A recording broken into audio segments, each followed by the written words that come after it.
Subroto waste Bengal से हैं और हिंदी में इतने पारंगत नहीं हैं।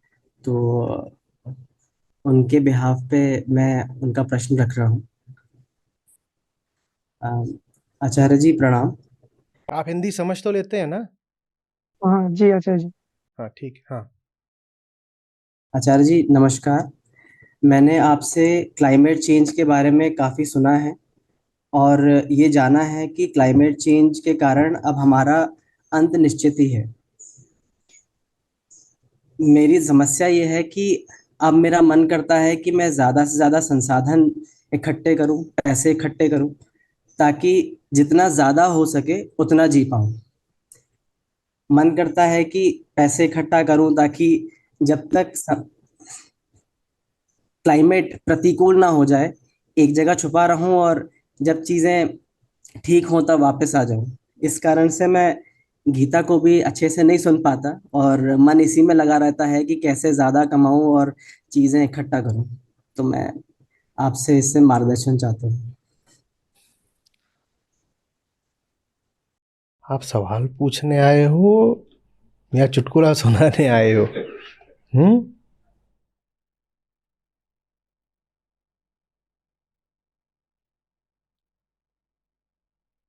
ये सब जो इवेंट्स होते हैं, ये दसों हजारों साल की टाइम स्केल पर होते हैं बाबा। ये थोड़ी होगा कि तुम कह रहे हो मैंने पैसा इकट्ठा कर लिया, जितने दिन क्लाइमेट चेंज वाली आफत रहेगी उतने दिन मैं कहीं दुबक के बैठ जाऊंगा और फिर जब क्लाइमेट चेंज खत्म हो जाएगा तो मैं पैसे बाहर लेके आऊंगा और मौज करूंगा। छिपकली हो क्या कि हाइबरनेशन में चले जाओगे और फिर जब मौसम बदलेगा तो बाहर आ जाओगे? ये एक मास एक्सटिंक्शन का फेज चल रहा है और जो पिछले फेजेस थे वो कोई ऐसा नहीं था कि 10 वर्ष के या 100 वर्ष के थे, वो हजारों साल चलते हैं। हम ऐसा नहीं है कि अभी बस मर ही जाएंगे, हम तिल तिल करके मरेंगे। ये 800 करोड़ लोग और ये करोड़ों प्रजातियां कोई एक दिन में थोड़ी साफ हो जाएंगे। और ना ऐसा है कि सारी प्रजातियां साफ ही हो जाएंगी। पहले भी जब ये मास एक्सटिंक्शन हुआ है, भयानक कुल विलुप्ति, तो वो सारी प्रजातियों को नहीं खा गया। 2-4% प्रजातियां बच जाती हैं जिनमें रेजिलियंस ज़्यादा होती है। जैसे अभी माना जाता है कि हमारे जो तिलचट्टे हैं ये बच जाएंगे, ये नहीं मरते आसानी से। तापमान बढ़ जाए, गंदगी बढ़ जाए, वायुमंडल में अंड बंड गैसें खूब बढ़ जाएं, तो भी तिलचट्टा ऐसी चीज़ है जो बच जाएगा। वैज्ञानिक कहते हैं कि अगर आणविक युद्ध भी हो जाए और खूब रेडिएशन फैल जाए तो तिलचट्टा कॉकरोच तब भी बच जाएगा। तो कुछ प्रजातियां बच जाती हैं और जो साफ होती हैं उनको साफ होने में बड़ा लंबा समय लगता है। तुम थोड़ी जिंदा रहोगे कि मैं पैसा बचा लेता हूँ, क्लाइमेट चेंज है 10-20 साल का है, फिर सब ठंडा पड़ जाएगा और तब मैं निकल के आऊँगा गुफा से बाहर। हम मरते मरते मरेंगे। अभी 1.5 डिग्री बढ़ा है तापमान, 2.5 होगा, ये होगा, जलस्तर बढ़ेगा। जलस्तर कितना बढ़ ही चुका है और बढ़ेगा। ऐसा थोड़ा ही है कि एक बार में ही ये जो सारा भूमंडल है ये जलाप्लावित हो जाएगा। वक्त लगेगा। हम्म। हाँ, लेकिन 800 करोड़ की आबादी में से अगर प्रतिवर्ष बस 1-2% भी जलवायु परिवर्तन की भेंट चढ़ने लगे तो सोचो कितना है। और कोरोना ने कुल कितने मारे थे? कोविड ने उतना प्रतिवर्ष होगा जितना पूरा कोविड महामारी करके गई 2-2.5 साल में। उससे कई गुना प्रतिवर्ष लोग मरेंगे, बीमार पड़ेंगे, अपना घर खोएंगे, अपनी आजीविका खोएंगे, अपनी सेहत खोएंगे, अपना परिवार खोएंगे।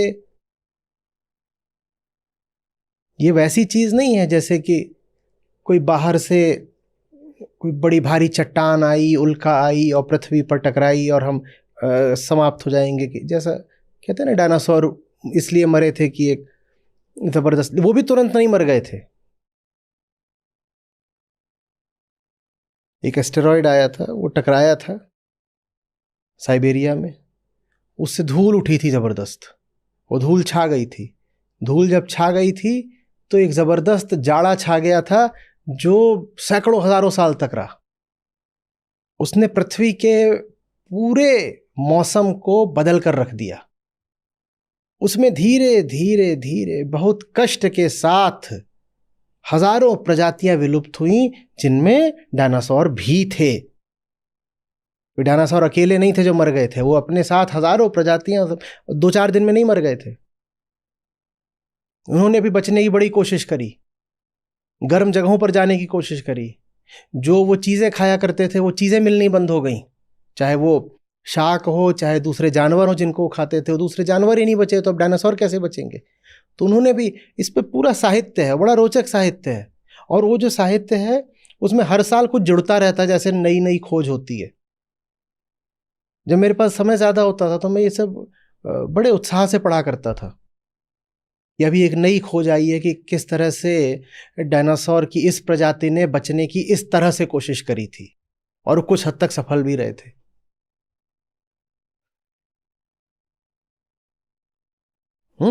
ये सब बहुत पुराने हैं। जो दो, एक तो ये जो कछुए होते हैं, टॉर्टोइज और टर्टल, ये, और एक ये जो छिपकली होती है आपकी, बहुत पुराने हैं। इनका इतिहास पढ़ो, बहुत रोचक है। ये इन्होंने बचने के लिए अपने आप को ऐसा बना लिया। सोचो कितनी भारी दुर्दशा रही होगी कि बचने के लिए ये बनना पड़ा।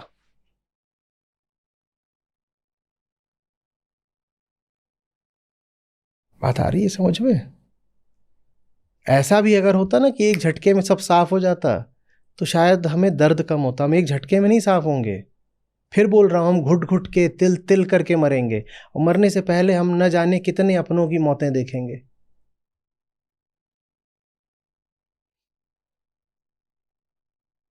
चारों तरफ पानी ही पानी होगा और पीने को पानी नहीं होगा।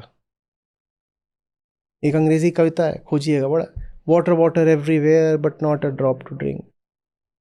पानी चारों तरफ फैल जाएगा पर वो समुद्री पानी होगा, फ्रेश वाटर नहीं होगा।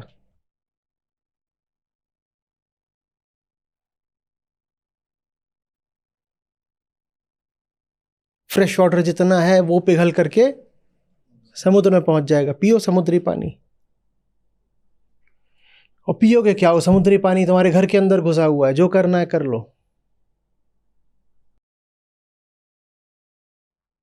तुम्हारा काम न पैसा जमा करना है, न तुम्हारा काम आंख बंद कर लेना है। तुम्हारा काम है इस वक्त लड़ना।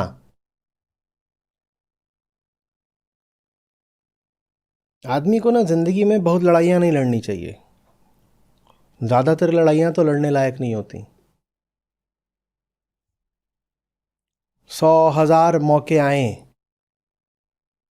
कहीं लड़ जाने के, तो उसमें से 99 या 999 की तो उपेक्षा कर देनी चाहिए।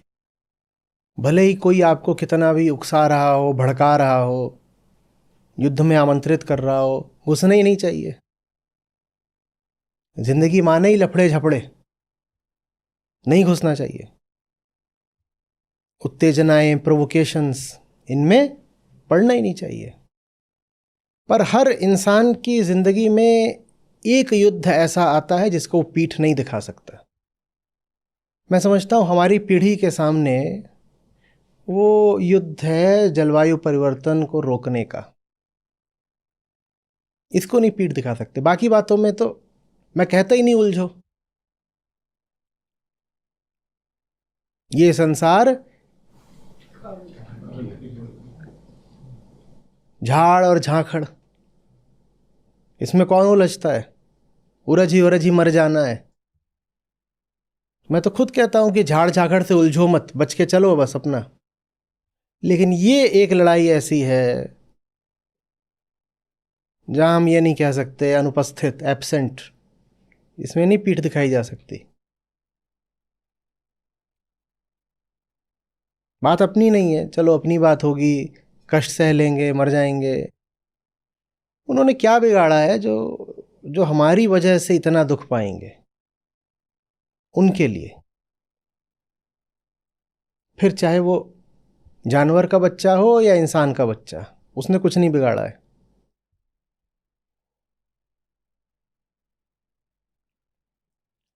क्या बिगाड़ा है गरीबों ने, जिनका कार्बन एमिशन शून्य बराबर होता है? वो बेचारे क्या कार्बन एमिट करेंगे, उनके पास कुछ है ही नहीं। लेकिन क्लाइमेट चेंज की सबसे भयानक मार उन पर ही पड़ने वाली है, गरीबों पर।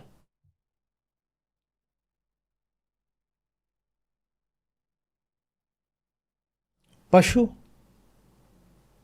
गरीब, और गरीबों में भी महिलाएं।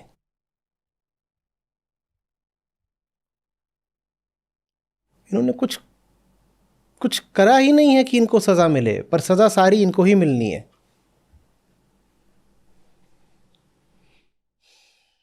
मिलनी नहीं है, मिल रही है। और उसमें तुम कह रहे हो कि पैसा जोड़ूंगा, क्या करूंगा, क्या हो गया? कैसी बातें कर रहे हो?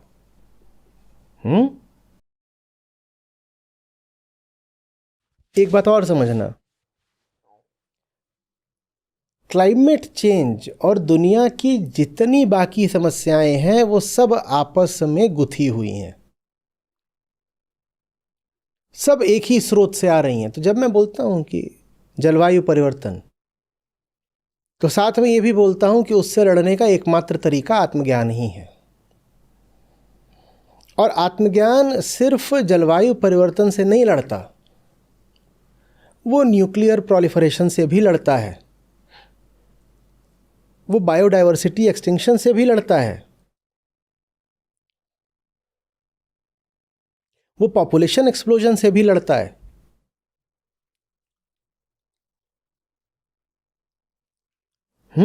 वो रिलीजियस एक्सट्रीमिज्म और टेररिज्म से भी लड़ता है, वो इनकम इनइक्वालिटी से भी लड़ता है।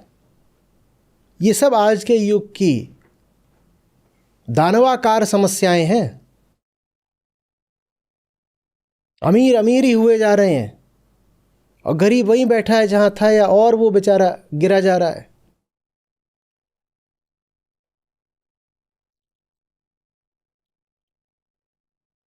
जानवरों में कुल 5 7 10 प्रजातियां जो इंसान के काम की हैं और जिनका इंसान कृत्रिम गर्भाधान कराता है, उनकी तादाद बढ़ती जा रही है। वही वही जानवर हैं। दुनिया में इस वक्त अगर 100 जानवर हैं तो उसमें से जाने 96 या 98 वो हैं जिनको इंसान ने कृत्रिम रूप से पैदा करा है। बाकी सबको इंसान या तो खा गया या नष्ट कर दिया। तो पूछो कि दुनिया में इस वक्त जानवर की कुल गिनती करो तो उसमें जानवर के नाम पे बस यही निकलेंगे, बकरी, मुर्गी, भैंस, गाय, क्योंकि इनको इंसान ज़बरदस्ती पैदा करता है। सुअर काटने के लिए पैदा किया था ना, पोर्क, यही। बाकी सब जानवर मार दिए। आत्मज्ञान इन सब समस्याओं का एकमात्र साझा केंद्रीय इलाज है।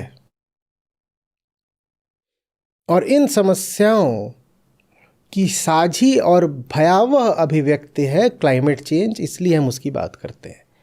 वरना सारी समस्याएं एक है, और सब समस्याओं को अलग अलग देखना बहुत बड़ी समस्या है। इंसान के सामने आज जितनी समस्याएं हैं ना, वो एक ही केंद्र से आ रही हैं। हमें कुछ पता नहीं, हमें भोगना बहुत है, ये है समस्या। हमें भोगना खूब है।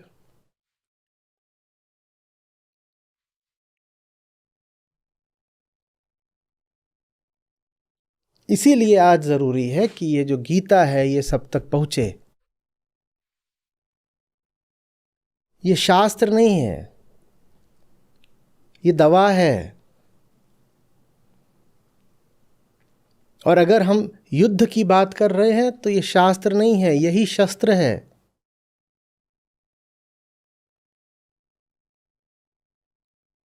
जब बीमारी का या दुश्मन का नाम दुश्मन का नाम हो यदि अज्ञान,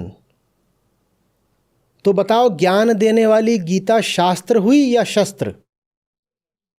अज्ञान अगर दुश्मन है तो गीता तो शस्त्र है ना। हम लड़ ही रहे हैं।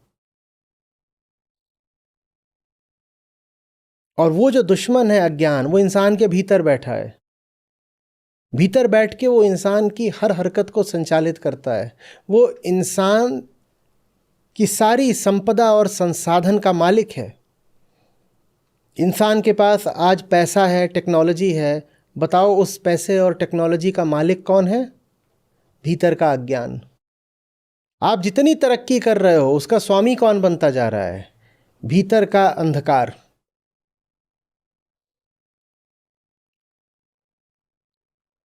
इसीलिए जो बड़ी से बड़ी लड़ाई है आज, वो भीतरी अंधेरे के खिलाफ है।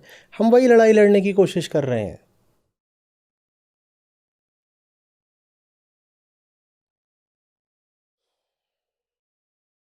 सत्रों को ध्यान से सुनो भाई।